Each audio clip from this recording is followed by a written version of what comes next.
Hi. Oh my goodness. I am so sorry I'm late.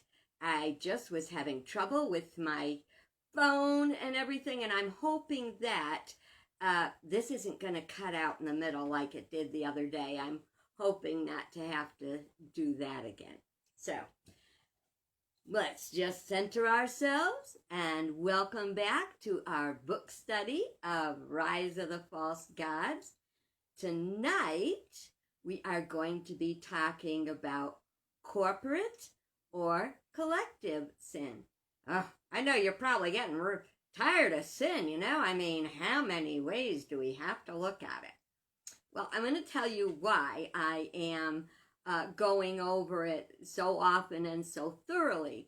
Because once we really understand the nature of the errors we make, how they're made, what's happening, we can look at the mistakes in our lives or those times we say, why is this happening to me again?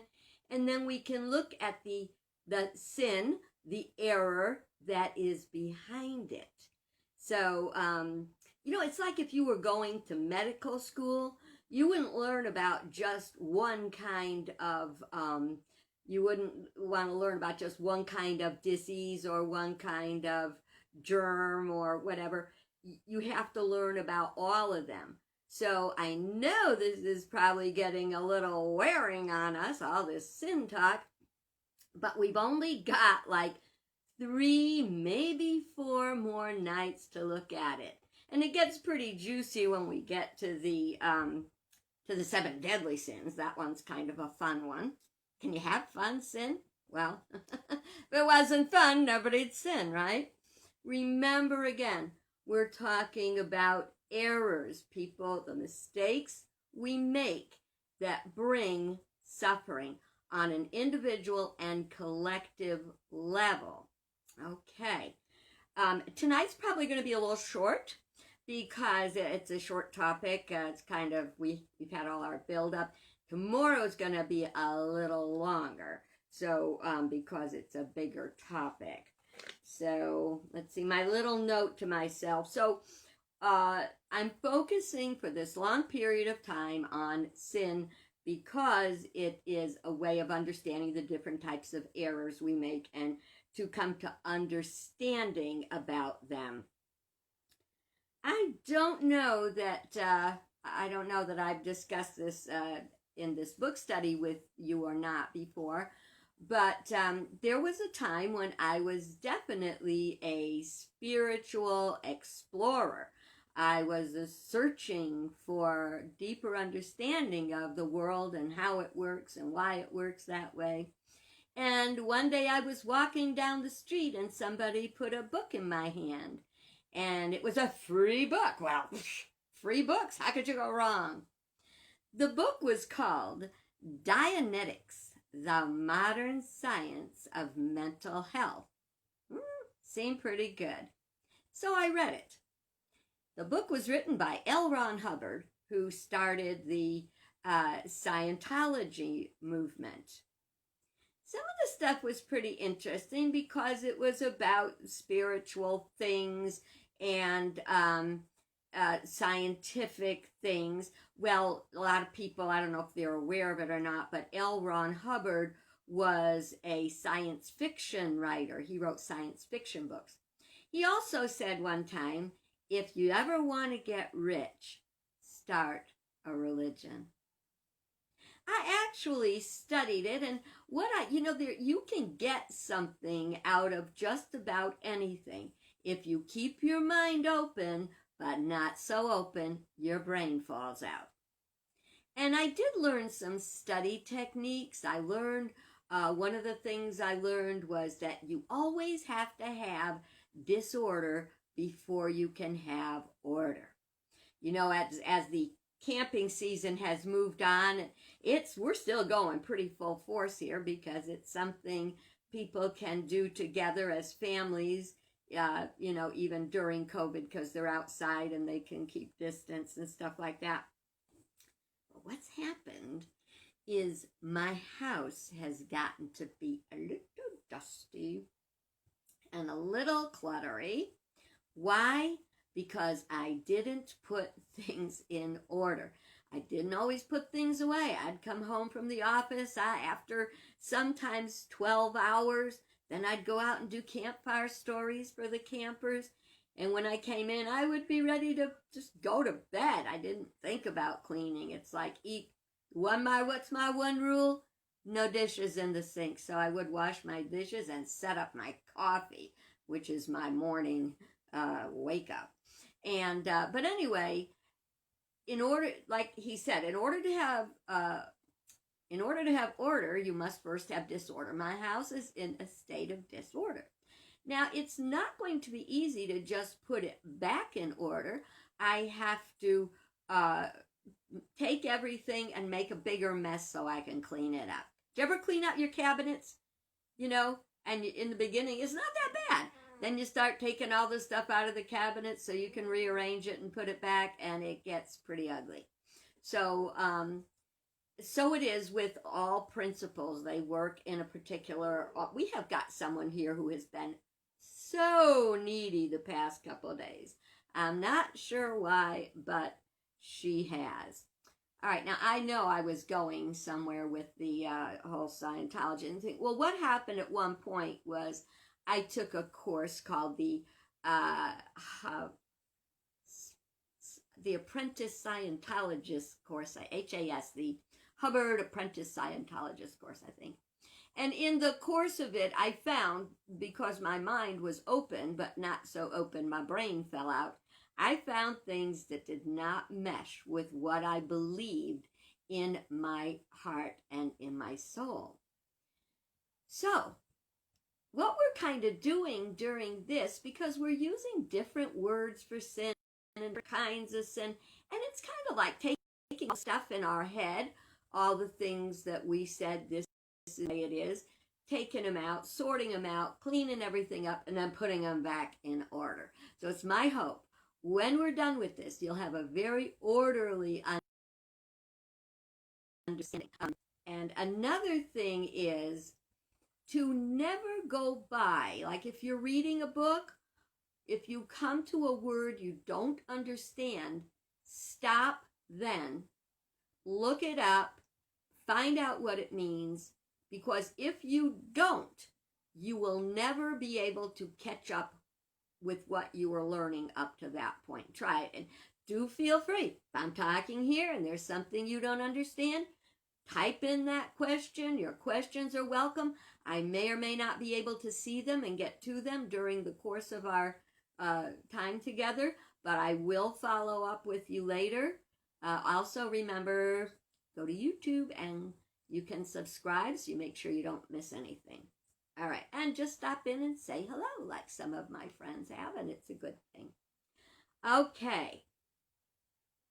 Oh, guess what? Hang on. We're not as far along as I thought we were. We're one chapter back. Corporate and collective sin, that's going to be tomorrow. Tonight is sins of omission and sins of commission. I'm going to have to make sure I correct that title. All right, so let's just start with reading. I'm reading at the middle of page 51 in the printed book. In Kindle, you'll see sins of commission and sins of omission. I believe you can search in there. Okay, so it's going to be repetitious.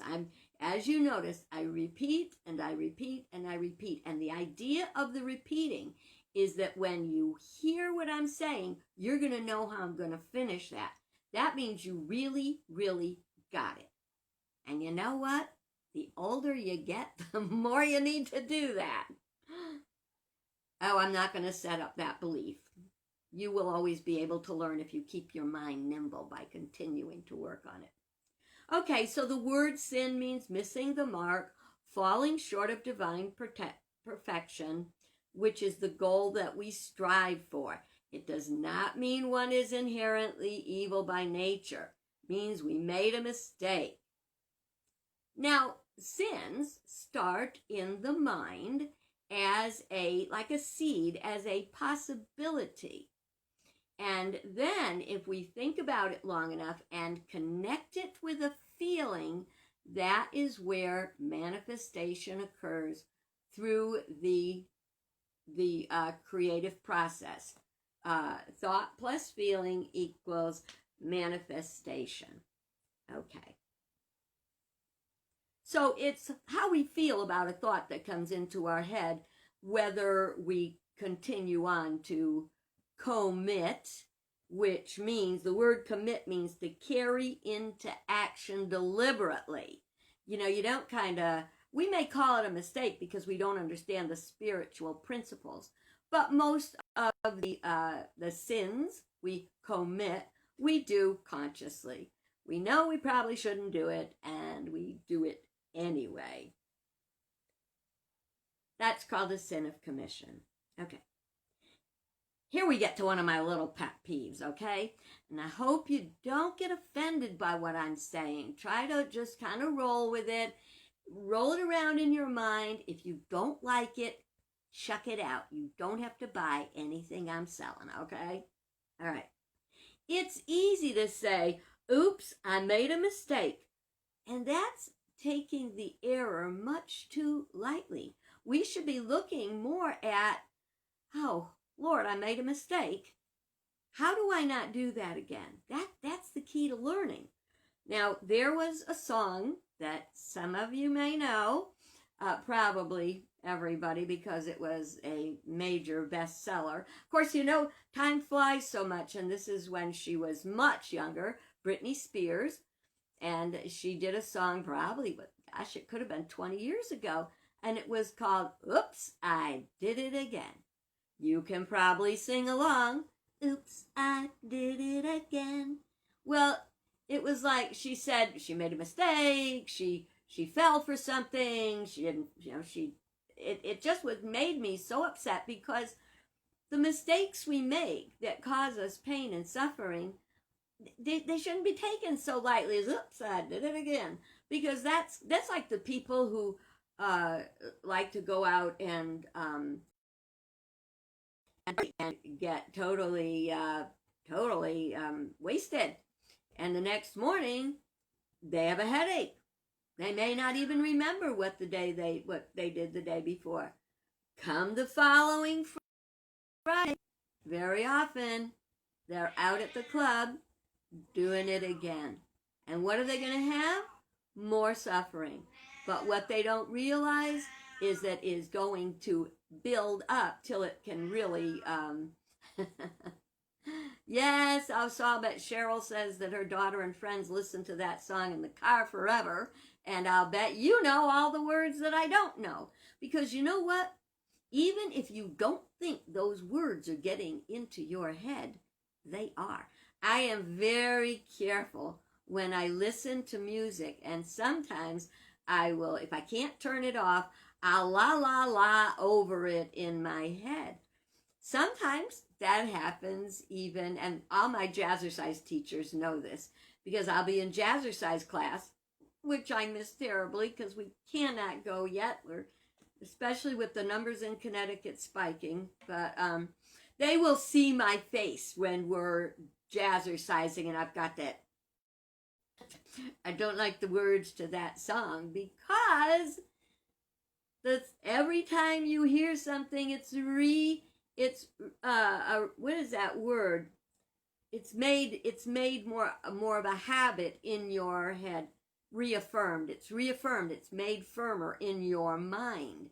And it's very hard to get those words out. And believe me, when you attach those words to your feelings, to your emotions, you can be headed for pain and suffering that you really didn't want. There was a song even farther back. We'll see if anybody out there, Cheryl, knows that one, which was, if loving you is wrong, I don't want to be right. Well, I hate to tell you this, but if loving you is wrong and you don't want to be right, you're headed for pain and suffering. Right. That's all thinking down in the lower levels of consciousness. We actually sit set ourselves up for it. So please try to think about the mistakes you make as learning opportunities. That's like, I haven't done it in a long time. Knock on a little wooden bowl over here. Haven't done it in a long time, but there have been times when I have bounced checks. Oh, and I hate that. And people complain about, you mean it's going to cost me $27 for an overdraft fee? Or now I think somebody said that one day it was like $35, but I've been fortunate not to have done that since we've gotten to the $35 range. But on those rare occasions, if I do bounce a check, I call it, let's say $27 because I don't want to go any higher. I call it a $27 money management course.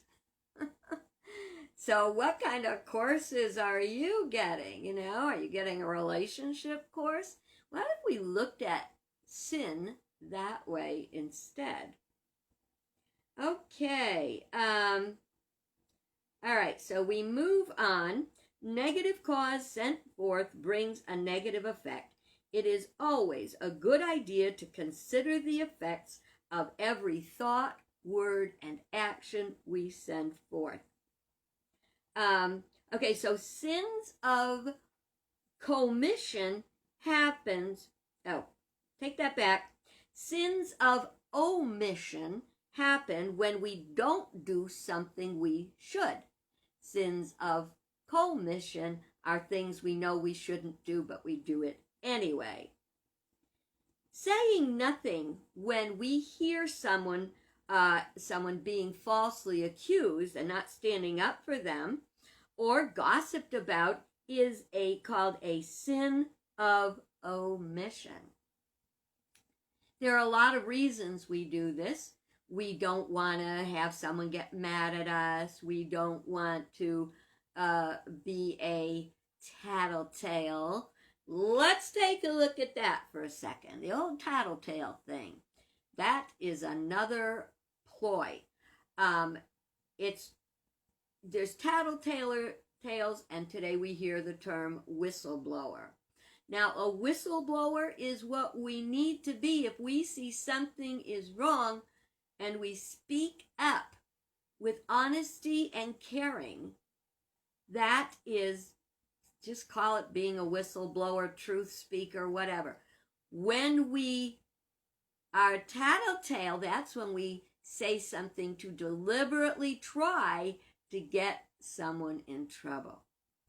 And you know, if you're in a situation like that, the best thing to always do is to go to the person who is doing whatever it is that is wrong.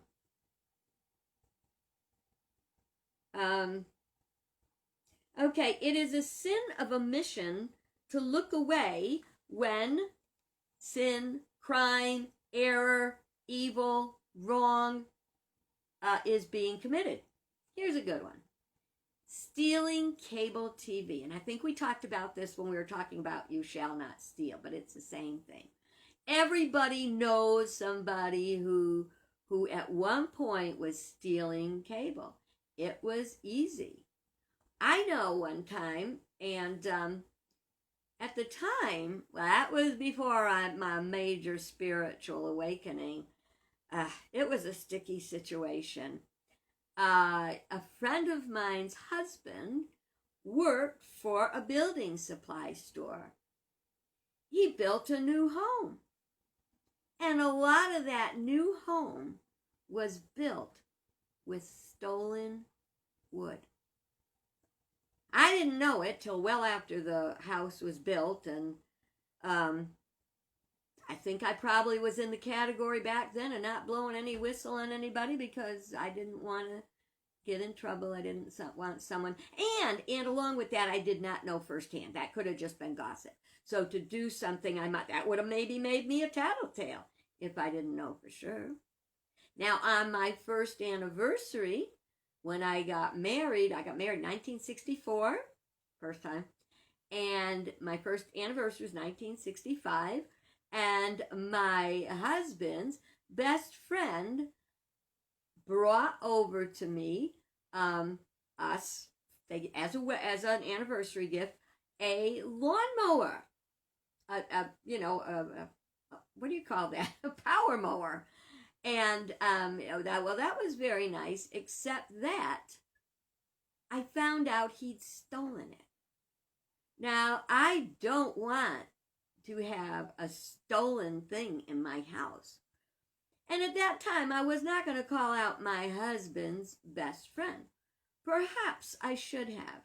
But what I did instead was I pinched money from my paycheck, from my budget. I took it all.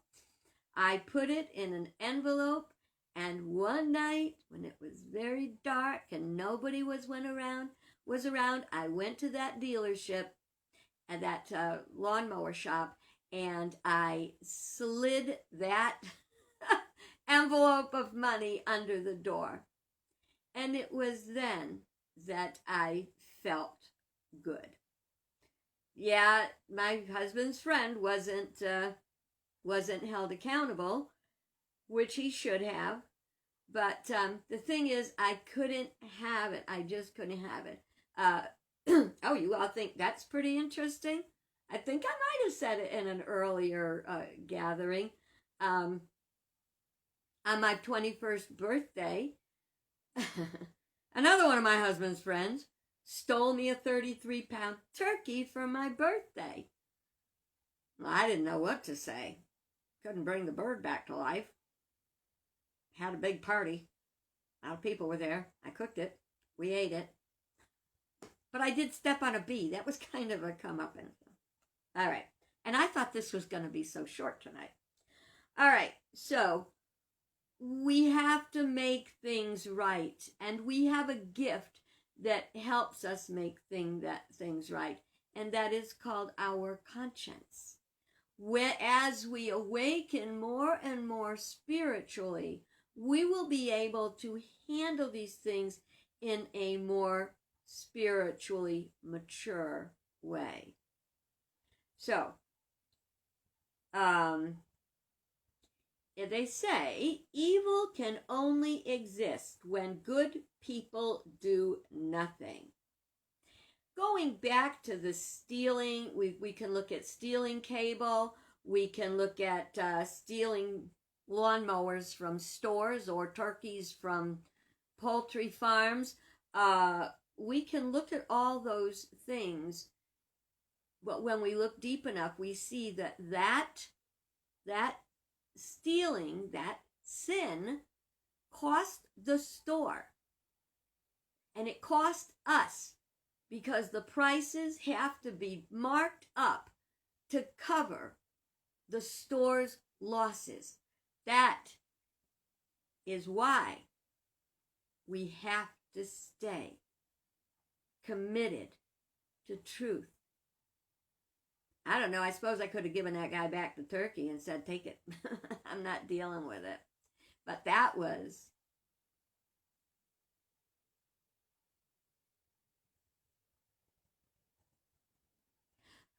$44 years ago.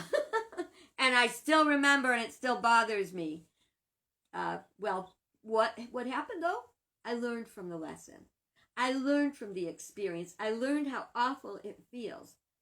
That's why I don't steal. All right. So that is omission and commission. Sometimes we're the committer. Sometimes we're the omitter. But I invite you to just look at the whole energy of the universe and how it works. We're going to look into that definitely tomorrow night when we talk about collective or corporate sin. Sorry about the oops there. What are they going to think tomorrow night when I put up my notice of what the topic's going to be? They're going to think, oh my God, she's never going to get off of sin. I am. So thank you for being with me tonight. I enjoyed it so much. And do feel free, check out YouTube and send me any questions or anything. And in the meantime, tonight, tomorrow, have a bright, beautiful, better than average day. Bye-bye.